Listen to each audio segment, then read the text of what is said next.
right. That's right. It is up and running now. Go over to Instagram. Oh my gosh, I'm telling you, this is technology at its greatest. I think we're gonna do this on Instagram. It's telling me we're doing this on Instagram. Okay, so here we go. Welcome to the Go Show. We're celebrating all things outdoors in this beautiful outdoor playground of world that we live in. Appreciate you hanging out with us, streaming live on Facebook, YouTube, Twitter, and I believe Instagram. It goes out into the abyss. But I do appreciate you hanging out with me. And it's it's a little early in the morning. It's a little early in the morning. Not the best of mornings, but we're here. We're hanging out. This is going to put me in the best mood in the world, and I appreciate you just having fun with me on the Brewmans during the week and here on the weekends of the Go Show. So welcome. Let's chat about that. What's up, Scotty? What's good, man? This is a interactive show, so go ahead and play along. If you see me do this, yep, that's my old man stuff right there. Yeah, coffee cup cheers to you, my man. Absolutely. And so so I'm old, so I have to be able to read things like that. It was a day. You know what I did yesterday? I met up with a guy to get another tattoo. Get a tattoo, they said. It'll be fun, they said. Yeah. Never go to a tattoo artist's last name is Payne. I kid. Listen, I went out to Will Payne in Avondale, Arizona, and I am so excited about what that man did. It took about 5.5 hours. It was pretty wild. So we'll show you what that's all about coming up shortly here when it's not red and really, really, really ticked off at me. But look him up. Will Payne, Payne. Look him up online. His stuff is absolutely insane. It's so real. It's just so real. His portrait work, his animal work, it's absolutely crazy. So you know me, I'm the outdoor guy. So doing an owl, doing a bison, doing just kind of a lower leg thing. And here's why, honestly, I preach getting outdoors all the time. My legs never get tan. Ever. They don't get tan. Every now and again, I'll get like that flip-flop line, and I'll be like, it happened. My German, Scotch, Irish, pasty legs actually had some color on them. So I'm like, you know what? If I can't get tan, whatever. What's up, Simon? What's good, buddy? Why not just put some ink on them? Yeah. So I like it. It's a lot of fun. It really is actually fun. It's painful. It's not getting a tattoo is exactly what you think it is. For those that don't have a tattoo, here's what it's about. If you have a really bad sunburn and it's somebody scratching it, that's what it feels like. And then there's the times where the needle kind of goes a certain way and you got to kind of tweak that detail and like, oh, what did I do? What did I do to you? What did I do to you? What did I do to you? I'm paying for this. This is amazing. Oh, you started the Lamaze breathing. Yeah. That doesn't work, by the way. Ladies, I don't know how you pull it off. I don't know how you have babies by going, maybe you're hyperventilating. I don't know. Maybe that would have been a good idea. Me hyperventilating. Yeah, maybe I just passed out. I was talking to Will about that. There is entire industries where people get like sleeve, their whole arms, their whole legs, whatever it is. They go under anesthesia. What? Hey, for me, I'm like, that's one heck of an idea. I'm like, it sounded good at the time. I'm like, where's the gas? Yeah, that would have been out. Yeah, but I will show the before and after photos. Let me be straight with you. Before is just probably the whitest leg you've ever seen. Yeah, and it was shaved, so it just looked pathetic. It looked sad. Yes, but my outdoor world and my Celtic heritage is being celebrated on my leg in a tattoo. So we start with an owl, and it is way cool. Yeah, so excited to show you that. But get a tattoo. They said it'll be a lot of fun. They said we're gonna have fun on the show today. We're gonna talk about game meat for the big game. I hope you're serving the guests a little bit of what we do. And I think that's important. I think it's important that we show off what we do, and it changes a lot of hearts and minds because obviously hearts and minds is what we're all about. So we're gonna get to that as well, and just absolute junk-tastic outdoor TV shows. I caught some last night. I got to tell you, this is some of the worst TV programming I've ever watched. We have to do something about it. And Shaquille O'Neal, I'm a huge fan of Shaq. I've loved Shaq since he was on the movie Blue Chips. Remember that with Nick Nolte? Oof, I'm aging myself in every single way. Yeah. He is participating in a gun buyback program. He is sponsoring a gun buyback program. I'm not kidding. What's up, Brand? How you doing, man?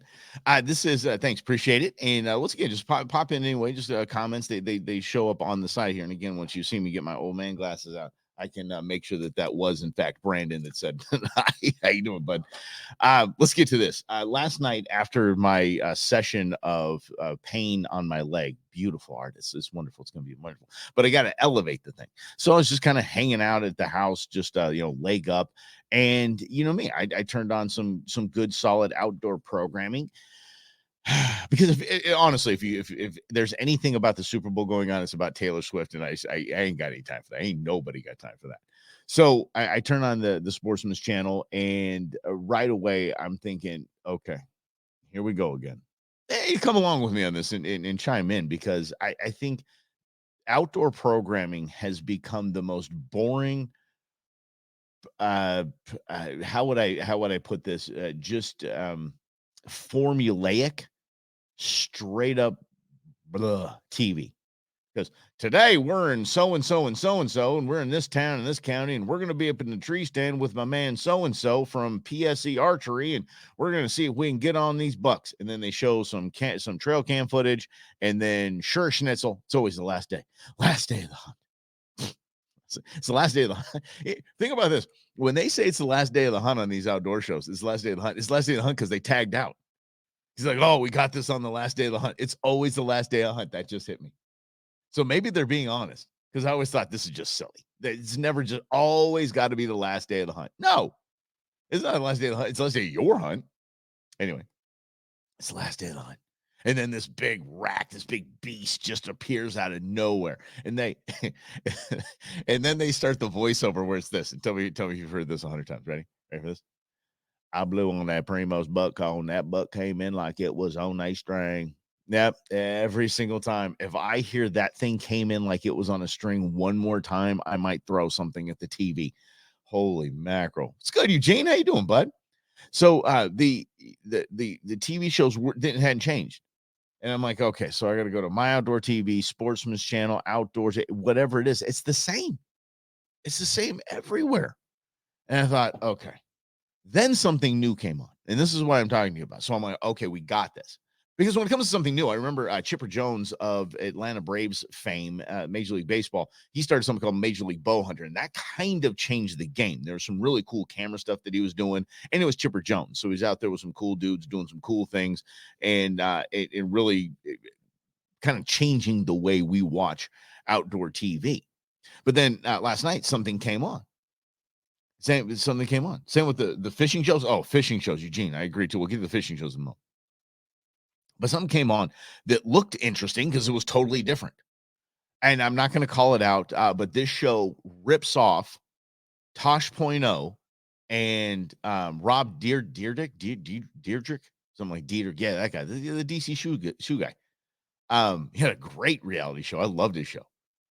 But his show Ridiculousness ripped off Tosh.0. And then now this outdoor show, seemingly right out of the gates, absolutely ripped off Ridiculousness. And I'm thinking, okay, well, it's an outdoor version of Ridiculousness or Tosh.0. So let's just watch. They're playing videos. Maybe this guy's going to make a pithy comment. He's got his coffee cup in his hand, and you can tell flagrantly it's a prop cup, not even full. But he's got this coffee mug in his hand. He's got this big giant screen behind him. So I'm thinking, okay, this is good. Right away, he gets two guys on there that are telling their story of a hunting video that they posted. Okay, these guys were not prepared. They were not prepared. They were not coached. They're like, just look at you. Oh, you can tell the story. No, you can tell the story. Yeah, well, okay. So my cousin Dave invited us out there. I'm like, what are you doing? Like, save this. They showed the video that they were talking about, and it was an entertaining video. It's like, whoa. I mean, there's like a stampede of giant bucks coming right in front of them, and they had a crossbow, and they had a GoPro set up to the crossbow, and it was really interesting, and I wanted to hear it. And then I realized I didn't want to hear it. The video told me everything I needed. And then what it became, this show became it was it was almost like an infomercial. So then their sponsor shows up, and he's got his hat on with whatever, it's Deer 30 or whatever it was. And so Deer 30, which seems to be a really cool product. It's a baiting product, but I mean, it seems for kind of outside the box baiting program product, and basically became a commercial. Why would people use your product? And it's in the middle of the show.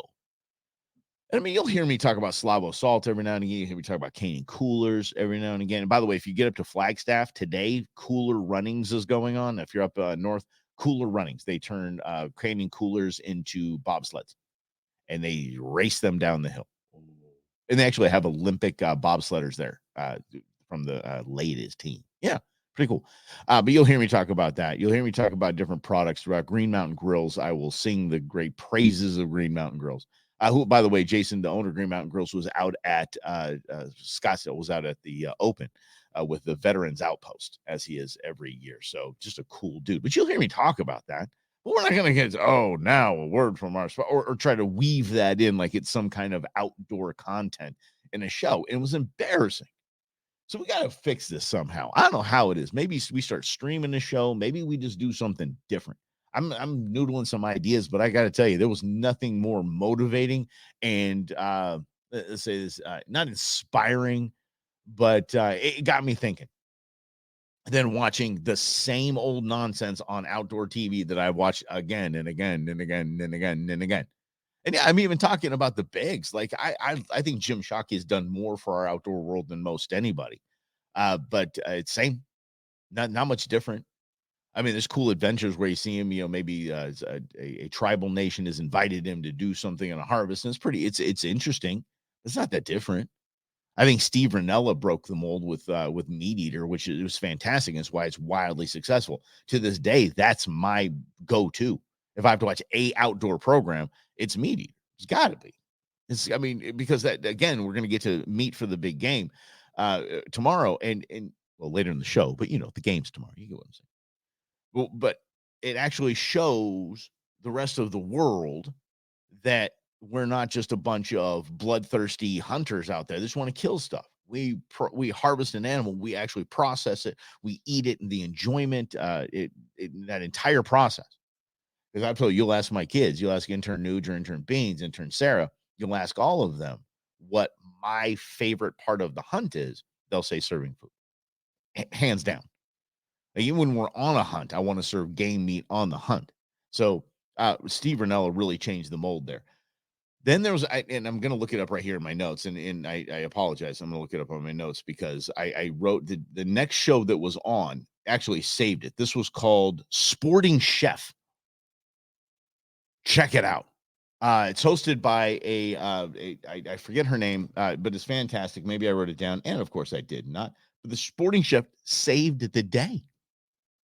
This was a show with her making. She was poaching salmon or halibut or something like that. She was making a fish dish, and then there was another guest chef that was a barbecue guy, and then there was another guest chef that's like right in his double wide trailer kitchen, and it was fantastic, and he was making something different. And then there was this woman out in the backyard with standard grills making her thing, and it all just came together. And then she was weaving in and out of that, and then it went back to the dish that she was making, and it was all game meat. And yes, please give me more of that. She's got it down, so I'm all about it.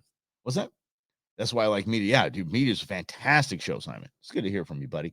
But yeah, it's a absolutely fantastic show. I'm in Steve Ranella, we trust. And if you see Steve Ranella in his podcast is a little lengthy.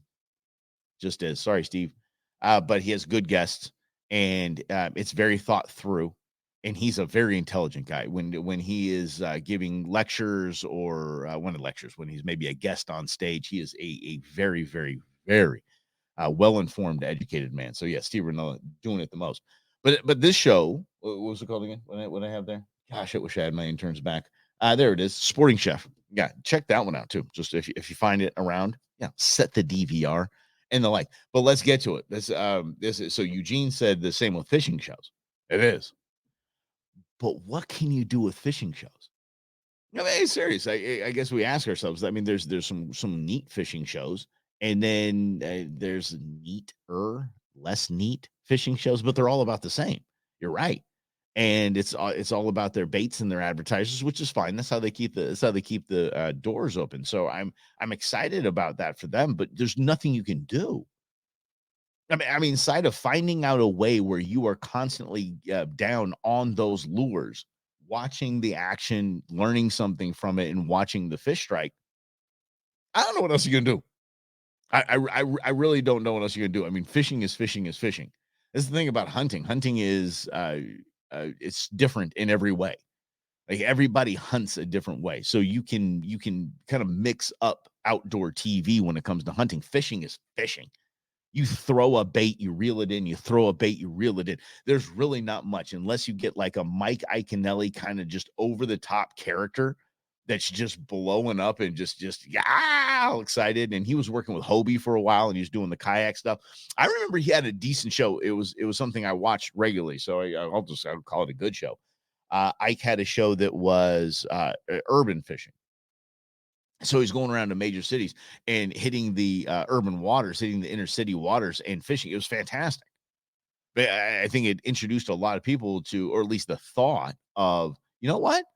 I can, yeah, I can go up the road a few miles and maybe I can hit that on the way back from work or, there's a lot of places here in Arizona too.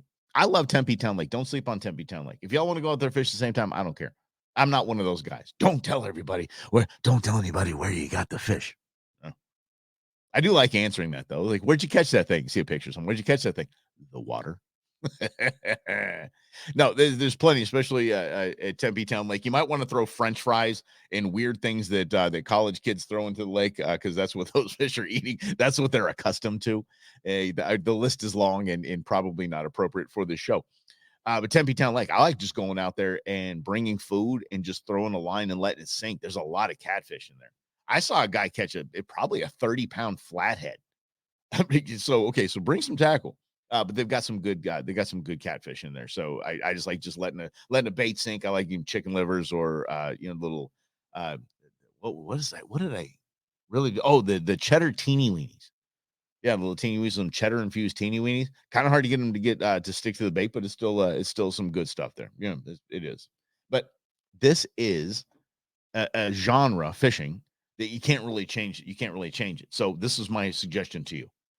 Unless you want to see the shows that are offshore fishing, which is fantastic and a lot of fun. I just sit there on the couch with a lot of envy, a lot of boat envy, and basically lifestyle envy. Let's be honest there. And unless you're watching that, I mean, go make your own show. Yeah, go make your own show. I think that would be a fantastic idea. Instead of watching it, go out and do it. Just go out and find an urban pond. And I mean, there's they don't call them urban ponds anymore. What do they call them? What does Game and Fish call them? They stock them with trout and cat. There's some bass in there as well. Community fishing ponds. Yes. So go on the Game and Fish site and look at that, get your license and go out there, especially for the kiddos. Hunting and fishing license, $5. $5. Come on now. What are you going to do? $5 for the year for a hunting and fishing license, any kid under 18 years old. That's a game changer. And let me tell you why that is. I'm gonna kind of give you the reasoning behind it. Because Game and Fish isn't like breaking the bank with $5 licenses when we're paying 75, right? So at one point, and this was a few years ago when they made the decision to go to $5 licenses for kids, combo licenses. The average age of a license holder in the state of Arizona went up 1 year every year. So I'm going to say that again. The average age of a license holder here in Arizona went up, and it's pretty standard nationwide, went up 1 year every year. That means that there were no younger people having licenses. There weren't younger people participating in the North American model of wildlife conservation. There weren't younger people that were going to be tomorrow's conservationists and outdoorsmen and women. How did Game and Fish fix that? Boom, $5 license. Whew, license sales to the roof. Change that trajectory in a big way, and that's a really cool idea too, right? And it's I think that that piece of information is something that you should share with your neighbors. You should share with everyone that that rolls into the Super Bowl. Okay, your Super Bowl party, you'll be like, "Hey, welcome! Great, we got some chips over here." And did you know a hunt and fish combo license with Arizona Game officially $5 for anyone under 18 years old? No, not saying that. But in conversations about the outdoors, about hunts, maybe you put in for the draw, you put in for elk, and you start that conversation. You say, "Hey, listen, do your kids got licenses?" No, man, this is, they don't hunt and fish enough. That's probably going to be the response you get. Did you know they're only $5? Love that. Be an advocate, be a salesperson. Fine, call me, I'll give you a commission on the $5. It's not like we're out there trying to make money. Yeah. Yeah. Tempe Town Lake, Scotty, it's a great question. Tempe Town Lake has edible fish? Sure. Look, anything's edible. I don't eat the fish I catch at Tempe Town Lake. I throw them back. I'm very catch and release at Tempe Town Lake, although it is probably perfectly safe. I remember when they had the Iron Man come through Tempe, and the Iron Man, the triathletes are all getting ready while I was out there with Captain Nuge fishing, and I stopped a lady who was she had all this stuff, so I knew she was one of the riders. I said, "Are you really swimming in here?" And she goes, "Yeah, we do it every year." I'm like, "Okay, cool." She didn't have a third eye or anything like that. Yeah, it's not it's not like it's a body of water out by the nuclear power plant. I guess it's okay. But I mean, let's talk about grown-ups here. Scotty, I do appreciate the question. Um, can't post comments on the same destination. What is that about? Okay, anyway, we'll get to that later. But let's be honest here. We eat tilapia. Tilapia are bottom feeders. We eat catfish. They're bottom feeders. So what I don't understand why somebody wouldn't eat something out of Tempe Town Lake. I just don't have really the menu for catfish now that my grandma's gone. I mean, my grandma loved catfish. You give grandma catfish, she all about that. She go, yeah, she go catfish. So I'm just out there for fun, catch and release. I never really thought should I or should I not take that. It's just kind of a pain in the processing and all that. So I just out there for funsies. But I don't think I wouldn't eat something. I think if I was over at somebody's house and they say, "Hey, we're having catfish tonight," I caught this stuff in Tempe Town Lake, I would be okay with that.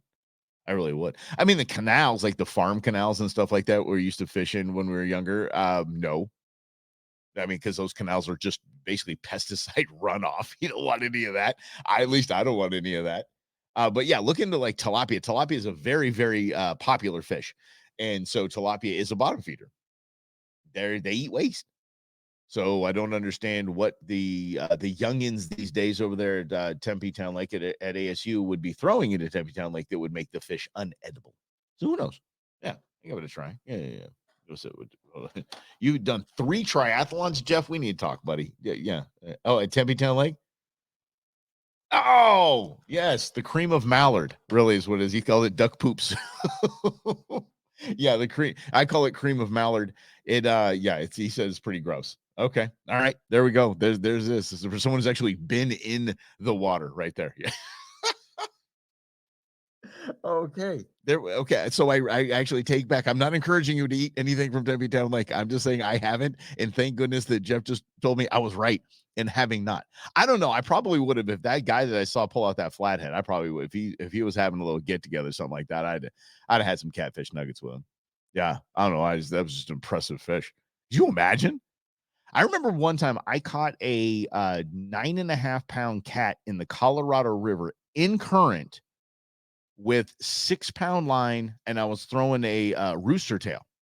I was just fishing for just fishing for little smallmouth, little whoever's just running around the docks at the time, and my line just zzz, I'm like, holy, what is this? I thought it got snagged on like a log, but when that thing started, with the tip of that rod started bouncing, I'm like, that is a cat, and that is a ticked off cat.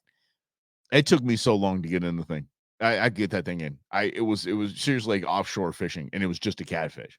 And it was in the current though. So I'm fighting the current, I'm fighting the fish, and on this little light line, on this little tiny lure, and it was a blast. So could you imagine being out at Tempe Town Lake and you're just fishing for whatever you're fishing for, and this giant flathead jumps on, and all of a sudden you got a 35-pound fish on your line. Oh, That's a good time right there. I don't again, don't threaten me with a good time. But yeah, Timmy Town Lake, make it happen. And make your own shows. Do that. Post the stuff to YouTube. Let's have some fun. Let's represent Arizona. If you're new to Arizona, by the way, and I think everybody on here is going to agree, if you're new to Arizona, you need to relearn how to fish and hunt, especially if you came from the Midwest. It's just a different ball game out here, and it's exciting. And I hope you take that as an opportunity for something fun, is to learn something new. And fishing out here is a different skill. It's a different skill set. Hunting out here is you're doing groundwork and glasswork. Period. There's very rare are you going to get into a blind or get into a tree stand. Yeah, very rare you can do that. But if you are new, I do encourage you. How you doing? I'm Mike Russell, by the way. I'm the host of the Go Show. We've been doing this our 11th year, and I'm going to encourage you to hire a guide. Just look into a guide. Whether you say your closest body is maybe one of the chain lakes, or maybe it's Lake Pleasant. Arizona Fishing Guides, great group. Hook Up Tackle in at Lake Pleasant. Give them a call and just say, hey, listen, I want a half day. I want somebody to teach me this body of water. There's absolutely nothing wrong with that. Get on some fish, learn the tips and tricks, the techniques, so you can get out there on your own and just kind of relearn how to be an outdoorsman. Here in Arizona, this is different. We have a playground here. I gotta tell you, Arizona is the most biodiverse state in the nation, non-coastal biodiverse state in the nation. We have 820 plus species of animal the game and fish has to keep track of. Woohoo! There's a lot going on. There's hunting opportunities 24/7 and 365 in Arizona. So it's a good thing. So let's do this. Tomorrow's a big deal. Tomorrow is the Super Bowl. Monday is the most requested day off or most call-in sick day. What does Scotty say? Just hearing about the junket, but then again, I was advised not to keep any out of Saguaro Lake. Yeah, I hear you. Yeah, it's look, you just make your own call. I still think anything we take from the rivers, the streams, the fields, the sky is probably the healthiest thing we can get. It's funny that if you're advised not to take a fish out of a certain body of water, I mean, right? Like I said, those irrigation canals out in the farms in the West Valley, right? You get a sense. But other than that, what's the difference of commercially farmed stuff that ends up in the grocery store and Costco? Where's that been? Who's touched that? What are these? What are the licensings? What, the licensings? Hold on. I may need some coffee on that one. Licensings. That's a new word. Let's try it again here. All right. I don't know what the regulatory climate is in all the states that it passed through getting to my grocery store.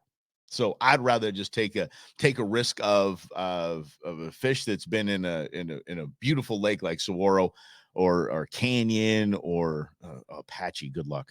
But yeah, so I would rather just take my chances there. But tomorrow is a big day. It is Super Bowl. I want to get scooting here. Did you? Instagram cuts us off at an hour. I did not know that. Tomorrow's a big day. And if you're on Instagram, by the way, just zip over to Facebook or zip over to YouTube or to X, the artist formerly known as Twitter, and we're streaming there as well. So tomorrow's a big game, Super Bowl Sunday. I could not be less excited about this game. I'm really, I didn't watch a lot of football this season because the Cardinals were absolutely terrible. I did win a little bit of dough on that Dallas Cowboys game, though. Go Cards. But I haven't watched a lot of football. I do not want either of these teams to win. I could not care less. And now that the big buzz and the big talk is just simply Taylor Swift, I'm like, okay. But this is a good opportunity. You see, I really don't want to be interested in the game. I do dig the commercials. I'm excited about that. But God bless the internet. If I miss them, I got them back like that. It's no big deal. This is an opportunity for me to show my love language. My love language, as I mentioned earlier, if you ask intern Nuge, intern Beans, and intern Sarah, if you ask them what my favorite part of a hunt or fishing expedition is, they'll say it's serving the food. It's cooking. And so my cooking is my love language. So I'm taking this opportunity to cook a lot of food, have a big old spread out, and those that are attending Super Bowl Sunday at Mikasa, they know who I am. They know what to expect. As a matter of fact, a lot of them ask, "Okay, what is this that you killed here? What am I eating? What animal am I?" They'll look to the wall and say, "Point to which animal this is." And I did that recently. I was like, "No, that's Phil. He's on the wall there. That's my Watusi." What, you don't name your mounts? Oh, I do. Yeah. I have, let's see here. Phil is the Watusi because he looks like a fallopian tube. Not a lie. Big shout out to Ellie on that one. Thank you. There's a Jillian's intern Beans is giant hog, Hogzilla. His name is MCA because a big beastie he be. Let's see, go back in the day, right? My kids know what's up. The Rams named Cliff.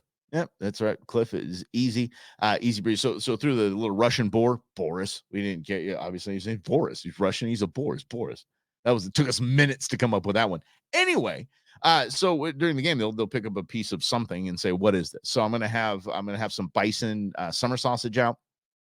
I'm going to have some of Jilly's MCA out as well. And it's just going to be a good thing. But here's what I encourage you to do. Yes, you're not the only one, Brandon. I'm glad you name them. Throw me some names. I want to hear what you're naming yours as well. I only do the European mounts. I do. It's a thing with me. People are like, oh, you should shoulder mount that. I'm like, I don't want that thing looking at me. Every time I walk by, he's like, sorry. Yeah, because with the skulls, at least, because I love skulls. I'm a skull nut. So the skulls, at least, it's just kind of like you might have found that in the desert. It's a little more palatable to people that are coming over to your pad. That like, whoa, there's a lot of things here.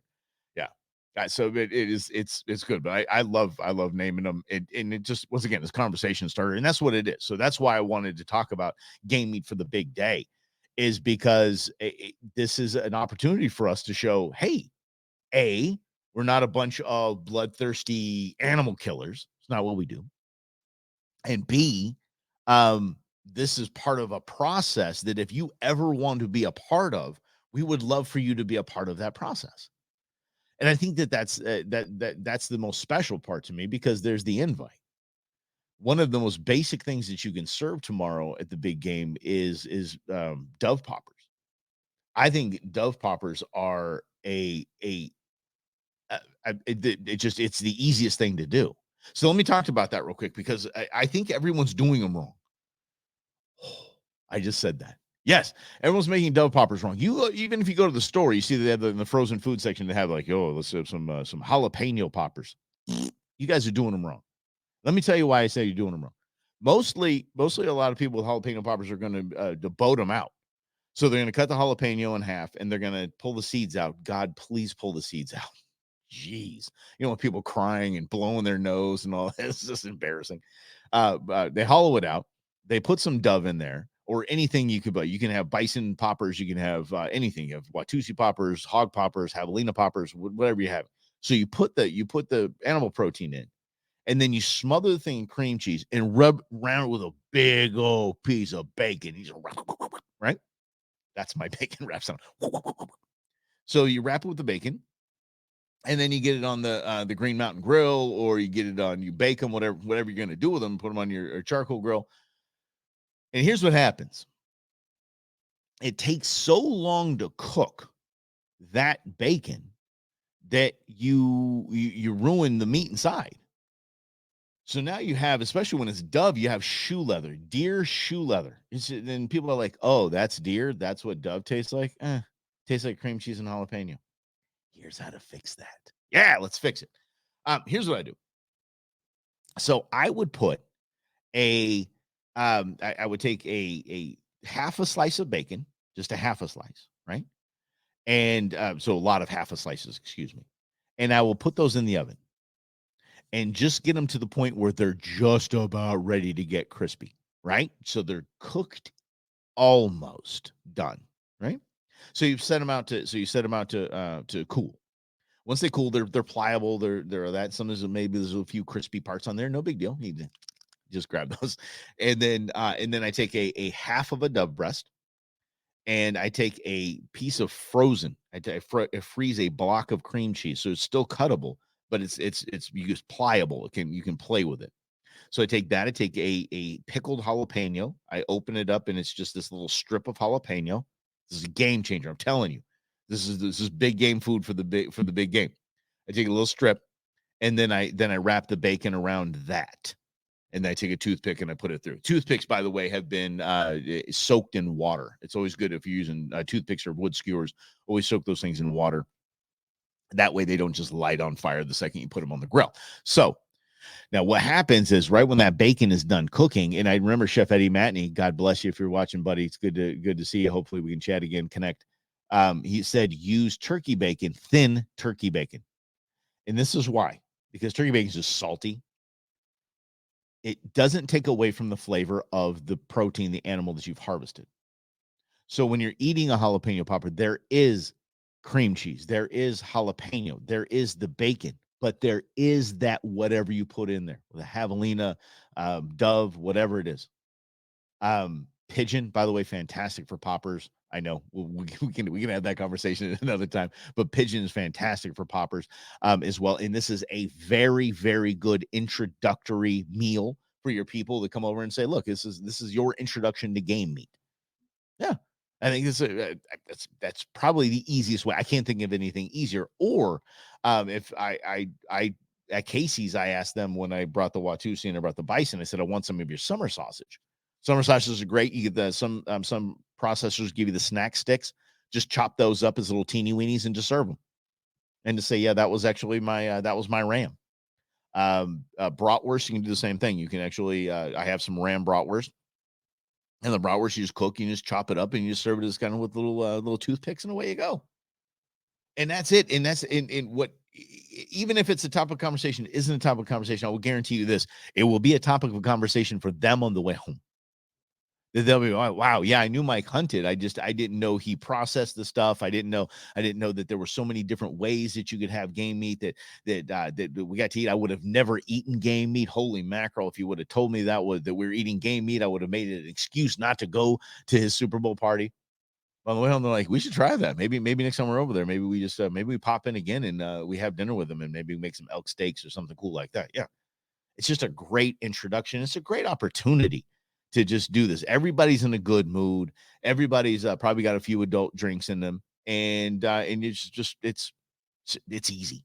Okay, this is basically the Super Bowl, and I'd say holiday gatherings are the two chip shots. I would say chip shots. Those are our opportunities. Those are opportunities outdoors, men and women, to win hearts and minds and to really push forward on just push forward on spreading the joys of hunting and fishing in the outdoor lifestyle and the North American model of wildlife conservation. How about that? Yeah.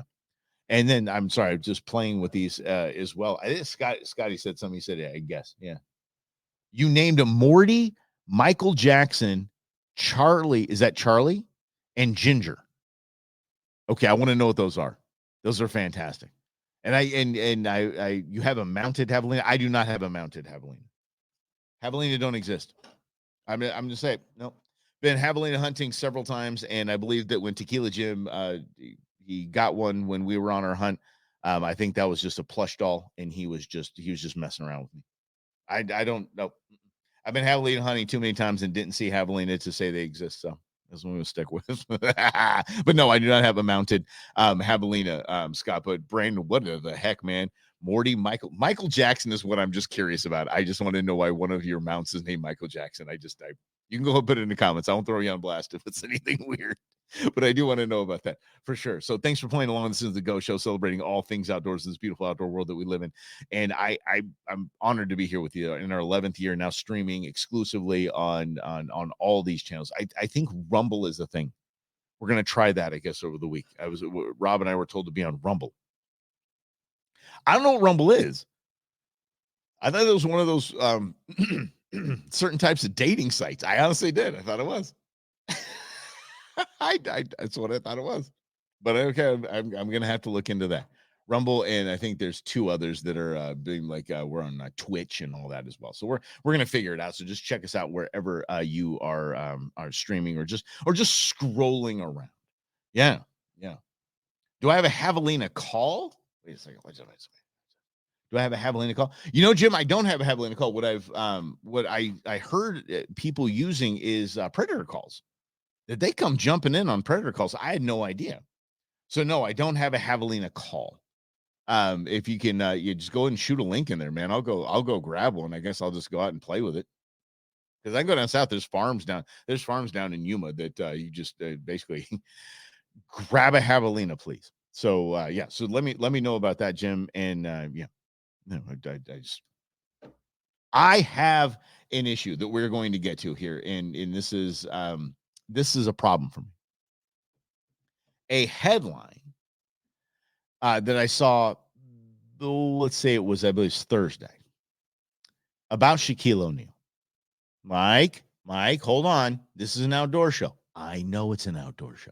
And again, after 11 years, y'all know you need to give me a long runway. I will get to it, I promise, where it fits into the outdoors. But this is Shaquille O'Neal. Shaquille O'Neal, I've been a Shaq fan for a hot minute. I have. I really have. I was at one of his first games, I think it was with the Orlando Magic here in Phoenix. And I watched him take down the backboard. Play was suspended for about 20 minutes. So they had to replace the backboard. That was like his big thing. Like for all you old guard out there, you'll know he's kind of our generation of Daryl Dawkins. Daryl Dawkins was a guy who named his dunks and he just broke backboards for funsies. That was back in the old days when they didn't have like breakaway rims. And Shaq just brought down the entire thing. Like I think there was a breakaway rim, but the weight and mass that he threw behind this dunk, the whole thing just and I'm gonna do my little sound effect here, went and just laid itself down. He broke the hydraulics on it. So I've been a Shaq fan for a hot minute. And you can tune into to Russell and Hunter on Monday if you want my opinion on Shaq and Papa John's pizza. Ooh. There's a real story behind the whole Papa John's pizza and Shaquille O'Neal that is not good.